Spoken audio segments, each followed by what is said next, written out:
Ask any pilot in SoCal what airport they have on their bucket list, and this next one is almost guaranteed to be on it. I mean, how can it not be? It's on an island after all, and it's called the Airport in the Sky. Catalina traffic, Aero 1939, hotel over 2 harbors, 3,100, descending and setting up for the 45 for 22, full stop, Catalina. First, let me clarify. I make this call much later. I just liked it for the intro and wanted you to be able to see 2 harbors as you heard it back.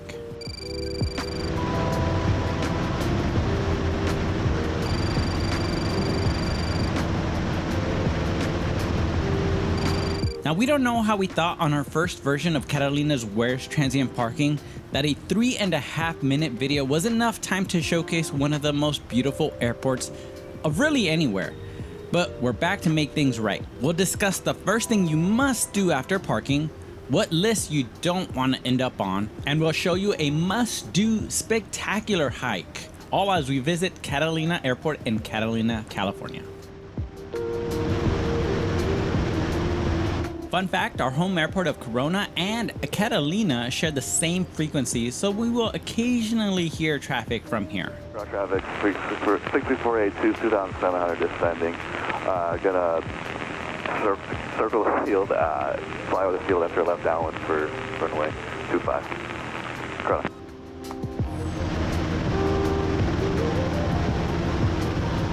Anyway, traffic Cherokee 2249 Tango is approaching 2 harbors at 5,000 feet. We've got the aircraft in sight over 2 harbors. We'll follow inbound, enter on 45 for right traffic 22 Catalina. Catalina traffic, Aero 1939 hotel, entering a 2-mile 45 for 22, full stop, Catalina.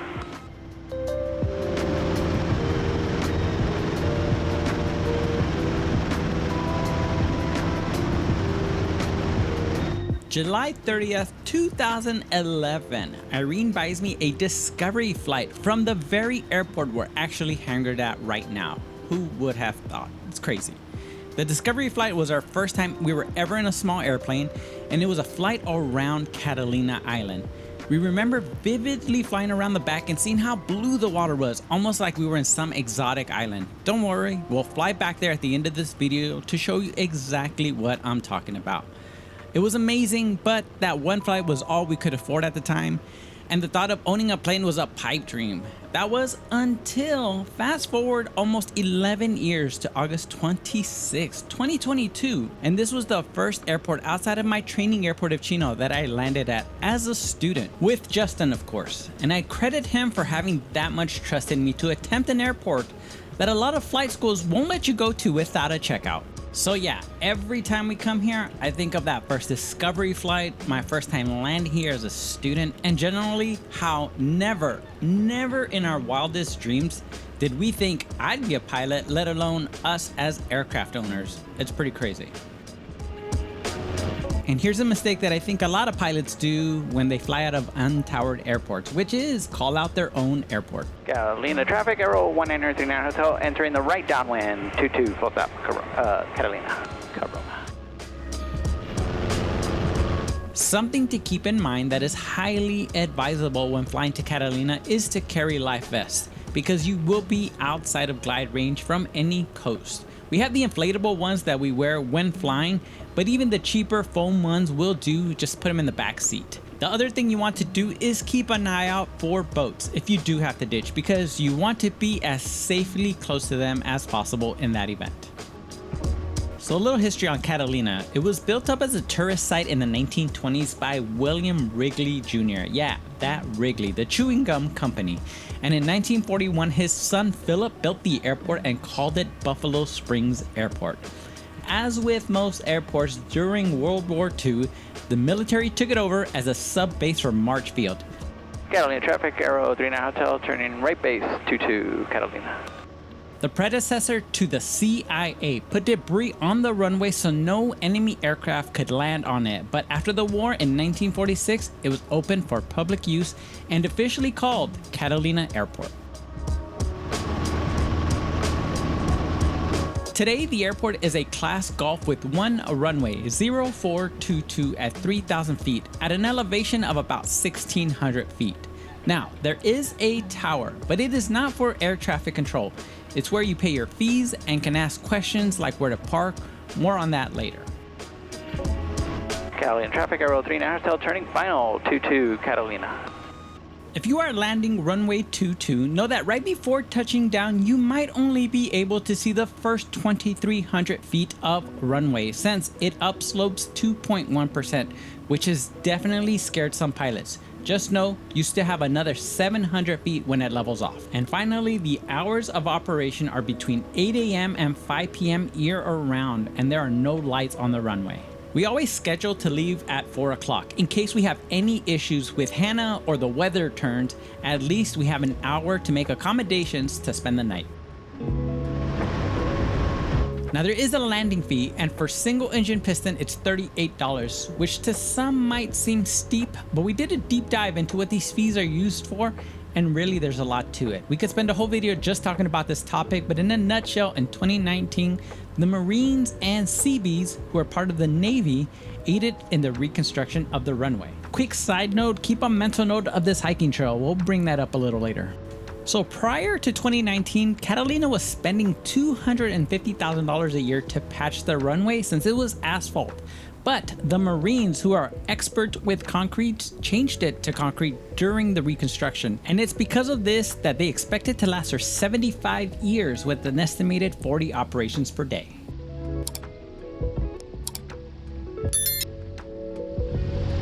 But as I said, the fees are more than just the airport. They help with habitat restoration, wildlife protection, and education programs, just to name a few of the benefits. There are opposing voices for the airport, and these fees are used to offset some of the environmentalist concerns. Traffic, Aero 39, hotel clear of 22 Catalina. Now, if you plan to visit often, they do have a membership program for the Conservancy called Aero Club at $175 for piston, which is an add-on to any base membership that starts at $35.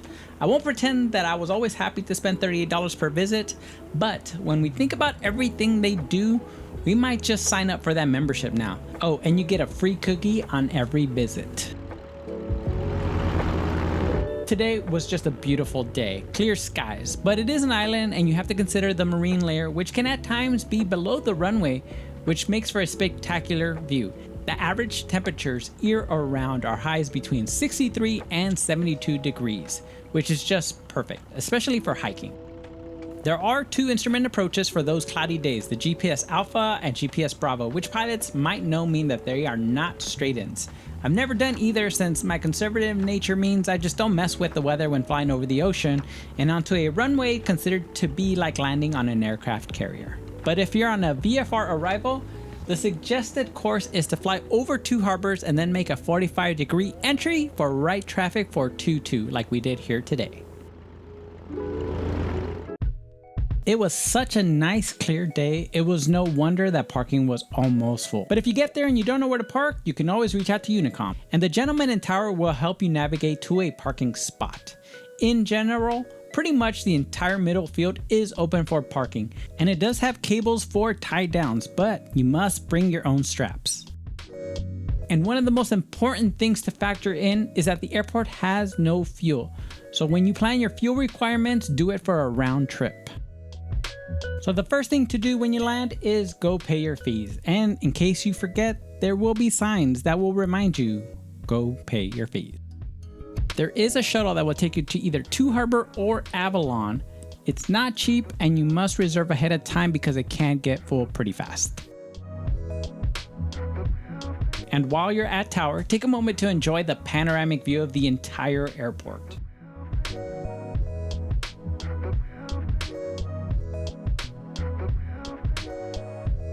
When you go up to pay, you'll see a board in the back of the room, and that's a list you do not want to be on because that's a list of people who didn't pay. We have seen familiar tail numbers on that board, but we blurred them out because we're not here to shame anyone. Just make sure you always pay your fees or that alien will come after you. Now, the main reason why pilots fly here, besides the view of course, is the Airport in the Sky restaurant, One of the most unique items is the buffalo burger, which I think everyone should try at least once. They also have a full menu which includes a selection of large cookies, which if you saw our earlier Catalina video, you'll know my first time here was a mad dash to get a free cookie with Justin. That still makes me laugh to this day. And don't forget to enjoy your meal outside in the patio area. You get views of the island, the ocean, and even the planes coming in to land on 2-2.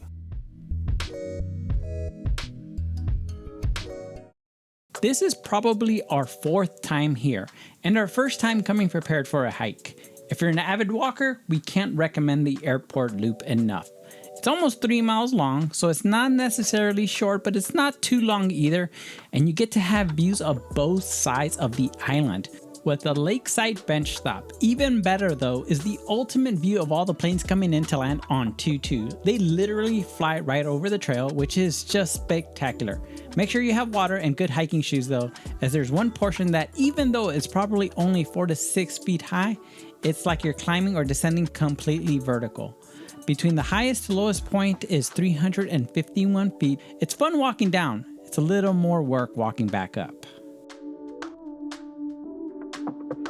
Alright, so after a couple of hours, it was time to head home.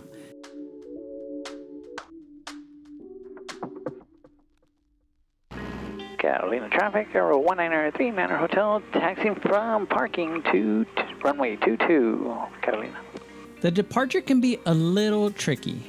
First, know that the run-up area is at each end of the taxiway. Suggestion is to reach the end of the taxiway and angle yourself so you aren't blowing your prop wash straight back in case someone else is also on that same taxiway.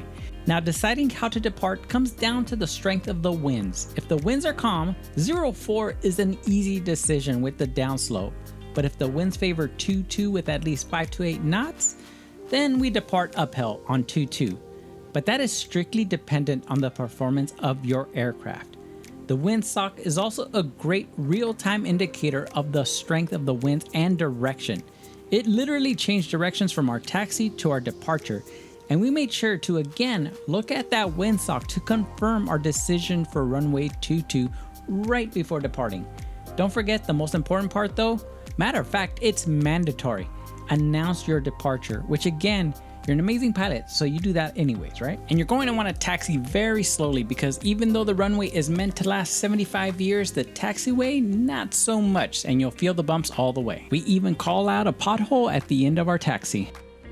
Before we close this out, we want to give 2 huge thanks. We haven't asked anything of you guys but to fly and discover. But we had enabled super chats and super thanks, and we just left it until we had some type of strategy to use it.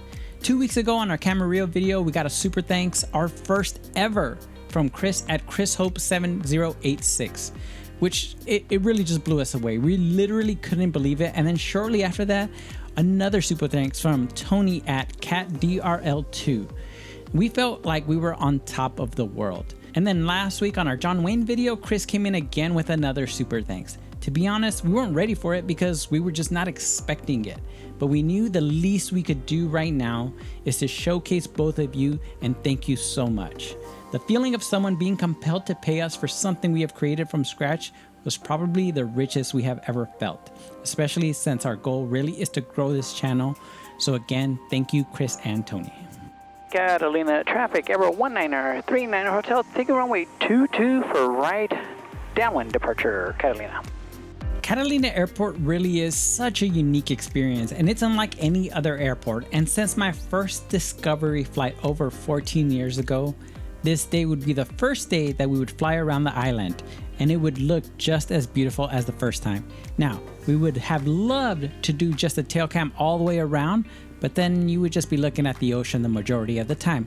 So we'll change it up a little bit for this one and combine the front camera, the tail camera, and even a handheld camera to keep it engaging. You truly are amazing, and we had another week of just some amazing stories about John Wayne Airport, which we loved, and even got to hear some of the linemen at ACI Jets, which is also pretty exciting for us. Maybe we'll get some of them on camera next time. We would love to cover everything or get everything right all the time, but we make mistakes and omit important information sometimes. But you guys keep us honest, and we appreciate you so much. We'll see you next week, and until then, go fly, go discover. Public traffic, Conservancy 2, jumpers away from flight level 180, directly above the airport, you copy.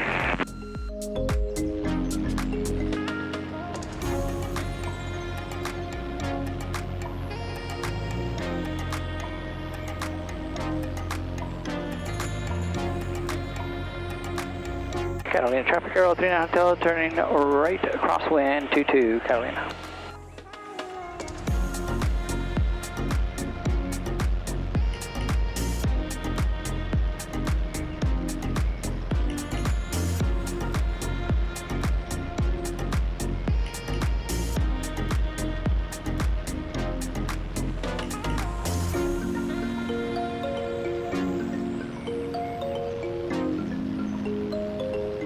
Catalina traffic, Aero 39 Hotel, turning right downwind 22, Catalina.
Catalina traffic 5718 Bravo, taking off from runway 22 with a right turnout.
Catalina traffic, Cherokee 43241 on the ramp taxi 222.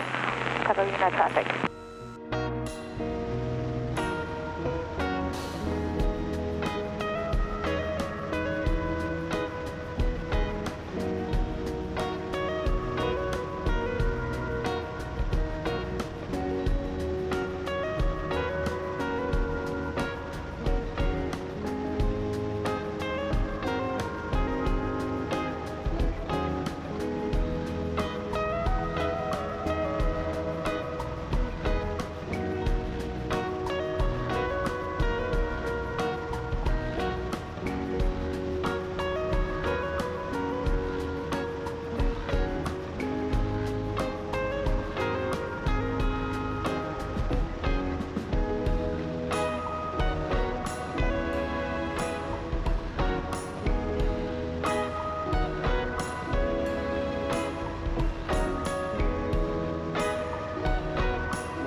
Catalina traffic, Cherokee 241 on the downwind for runway 22.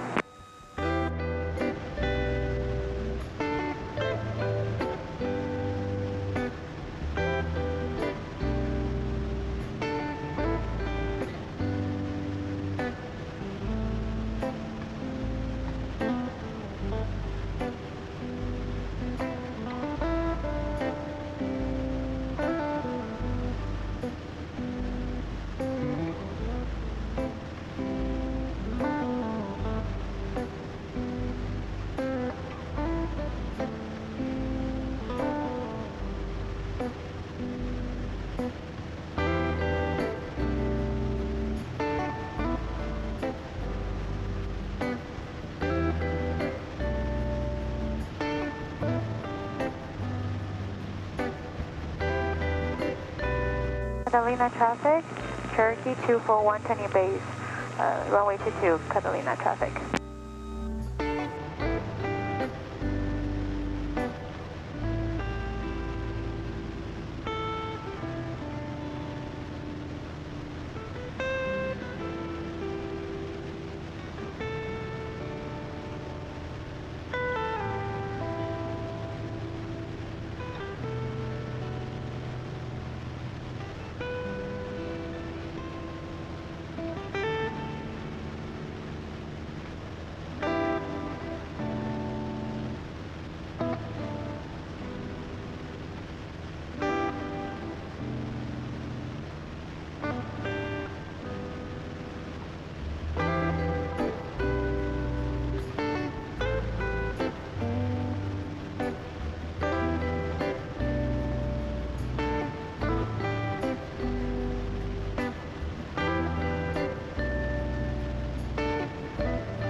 Catalina traffic, Cherokee 241, clear runway 22, Catalina traffic.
Catalina traffic, Cherokee 241, taking off runway 22, close traffic, Catalina traffic.